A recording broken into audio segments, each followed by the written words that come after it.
The bustling conference center in downtown Chicago hummed with anticipation. Hundreds of aspiring entrepreneurs and business leaders gathered for the annual Women in Business Summit, but none drew more attention than Amara Richardson, the first Black woman to build a tech empire worth over $50 billion. At 42, Amara carried herself with quiet confidence. Her natural hair was styled in elegant twists, and her tailored burgundy suit spoke of success without flaunting it. She wasn't just any CEO, she had built Phoenix Technologies from her garage into a global leader in artificial intelligence, breaking barriers and shattering expectations along the way. The grand ballroom was packed, with people standing against the walls just to hear her speak. As Amara took the stage for her keynote address, a hush fell over the crowd. Her presence commanded respect, but there was something approachable about her smile, a warmth that made everyone feel seen. "Success isn't about where you start," she began, her voice carrying to every corner of the room. "It's about having the courage to take that first step, even when the path ahead seems impossible." The audience hung on her every word, many nodding in agreement. But just as she was about to continue, a small voice pierced the silence. "Excuse me." The crowd turned, some gasping softly as a little girl, no more than 8 years old, stood up in the third row.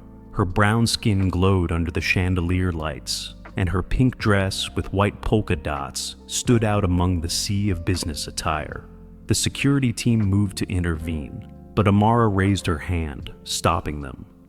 "Let her speak," she said, her expression curious.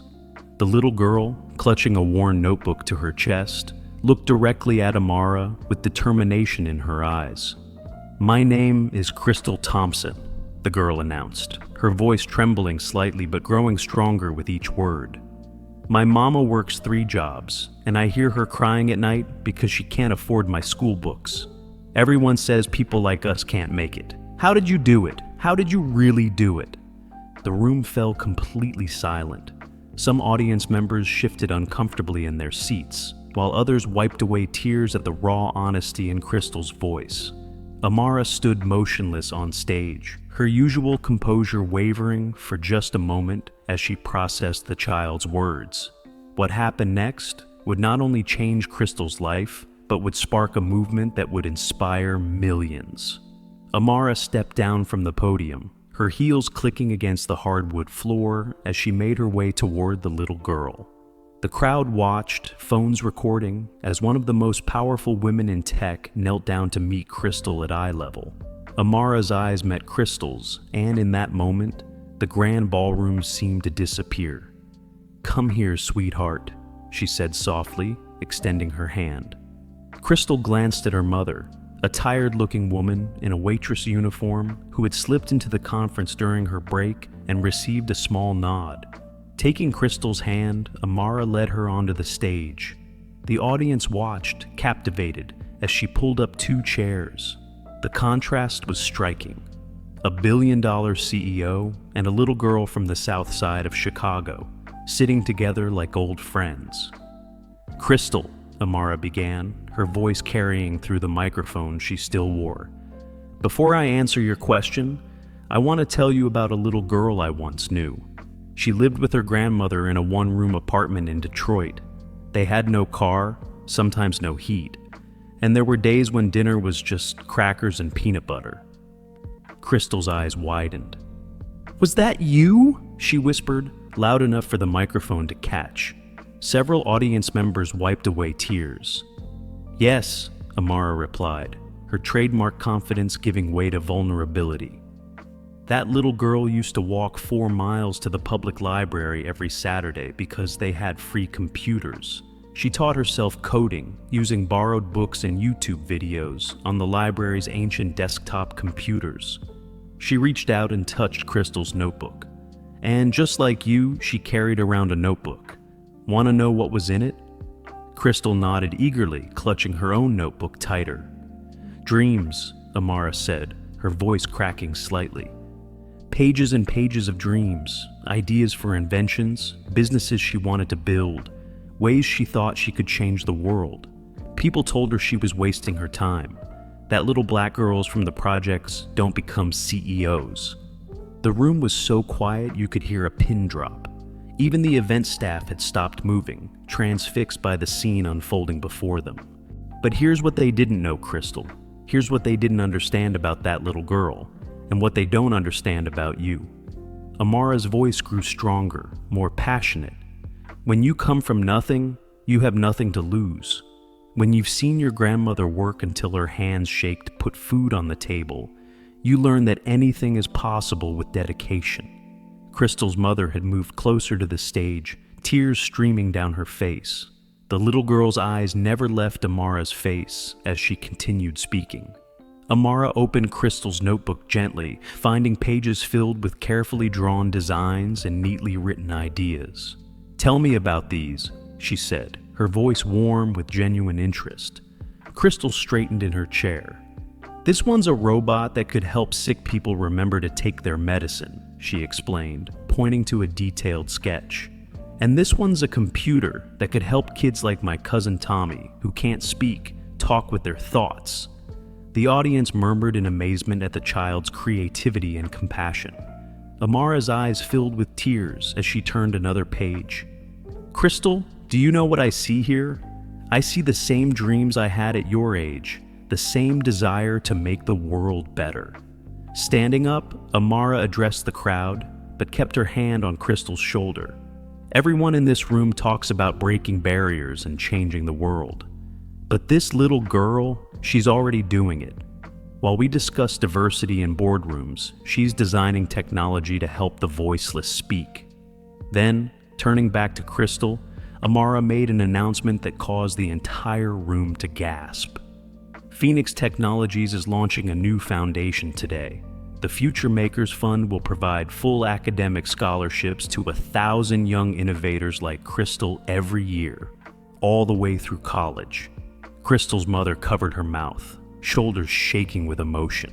But Amara wasn't finished. "And Crystal Thompson will be our first recipient.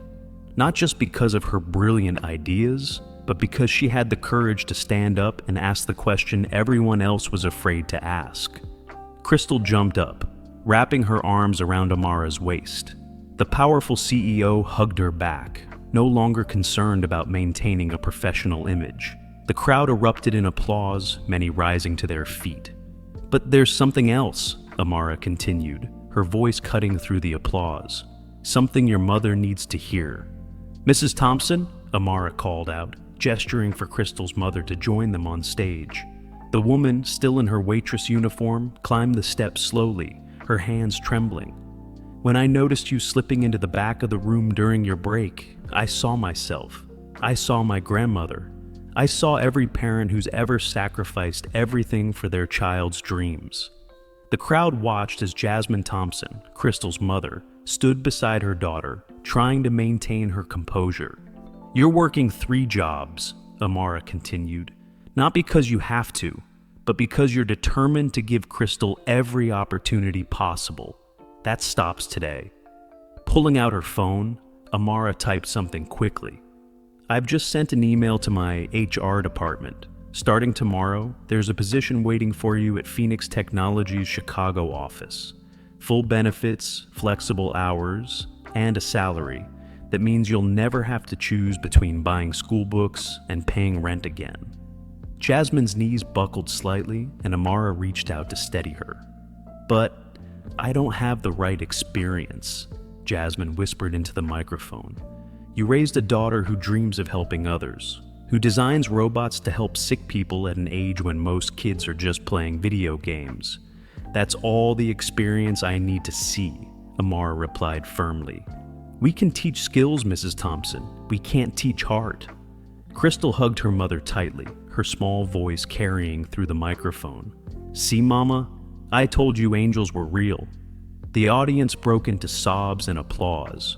Business leaders who had arrived expecting a typical keynote speech found themselves witnessing something far more powerful, a moment of genuine human connection that transcended wealth and status. Amara raised her hands, quieting the applause. "But this story doesn't end here," she announced, her voice carrying a weight that made everyone lean forward. Crystal's notebook reminded me of something I've kept locked away for 20 years. She gestured to her assistant, who hurried forward with a weathered cardboard box. "This," Amara said, opening it carefully, "is my original notebook, the one where I sketched my first designs for what would become Phoenix Technologies." She held up a tattered composition book, its pages yellow with age, held together with rubber bands. "I've never shown this to anyone, not even my board of directors." Crystal's eyes widened as Amara placed it in her small hands. "The first page," Amara continued, her voice thick with emotion, "has a quote I wrote when I was just a little older than you. Would you read it for us, Crystal?" Crystal carefully opened the notebook and began to read. "Dear future me, they say we can't do it.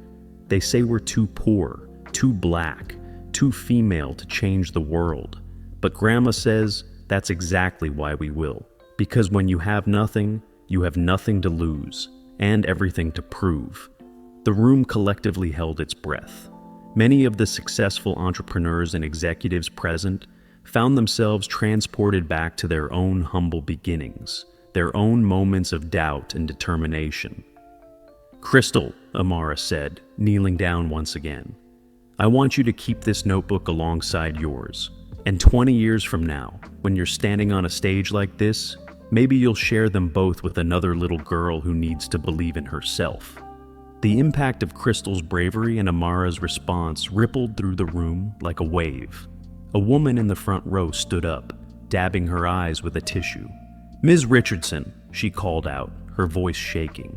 "I'm Jessica Carter, CEO of Horizon Education Systems. I want to match your scholarship program, dollar for dollar." Before Amara could respond, another voice rang out from the back. "Marcus Washington, Trinity Innovation Fund. We'll provide mentorship programs for every scholarship recipient." More executives stood up, one after another, each adding their support to what was quickly becoming a movement. Crystal watched in amazement as her simple question transformed into something much bigger than herself. Jasmine held her daughter close, tears streaming down her face as she witnessed her child's courage catalyze real change. Amara pulled a business card from her jacket and wrote something on the back. "This is my personal number," she told Crystal, pressing the card into her hand. "Not my office, not my assistant, mine. Because 20 years ago, I would have given anything to have someone to call when the dreams felt too big and the path seemed too hard." Then, addressing the crowd once more, Amara's voice took on a tone of gentle but firm challenge. "We sit in boardrooms talking about diversity and inclusion, but real change happens in moments like this. It happens when we see ourselves in each other, when we remember where we came from, and when we're brave enough to admit that success means nothing if we don't lift others as we climb." Crystal tugged at Amara's sleeve. "Ms. Richardson," she whispered, though the microphone caught every word, "can I tell you something?" "Of course, sweetheart." "I was scared to stand up, really scared. But Mama always says that sometimes being brave means doing something even when you're scared." Amara's eyes glistened as she looked at Crystal. "Your mother is absolutely right. And you know what? I was scared too, every single day when I was starting Phoenix Technologies. Fear doesn't make you weak, Crystal. It makes you human." Standing up, Amara addressed the room once more. "We often talk about success as if it's a solo journey, but look around this room. Look at what happened because one little girl was brave enough to speak her truth. In less than an hour, we've created a network of support that will change thousands of lives." The conference organizer approached the stage with an announcement.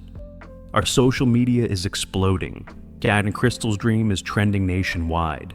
People are sharing their own stories of struggle and success."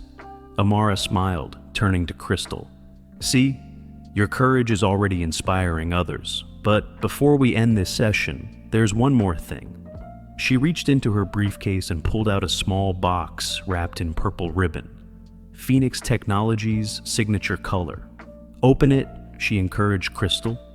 With trembling fingers, Crystal untied the ribbon and lifted the lid. Inside was a sleek tablet computer, unlike anything currently on the market.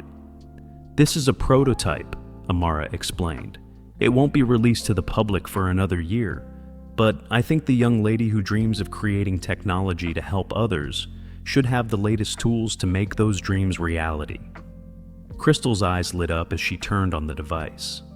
"It has special software," Amara continued, "designed specifically for young inventors. You can sketch your ideas, create 3D models, even run basic simulations.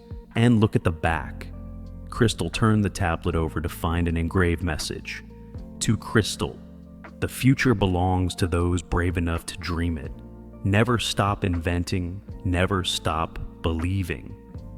"Amara," Crystal ran her fingers over the engraved words, then looked up at Amara with determination in her eyes. "Ms. Richardson, when I grow up, I want to be just like you." Amara shook her head gently. "No, Crystal. Be better than me. Be exactly who you are. The girl who sees problems and dreams up solutions, who thinks about helping others before helping herself. The world doesn't need another Amara Richardson. It needs the first Crystal Thompson."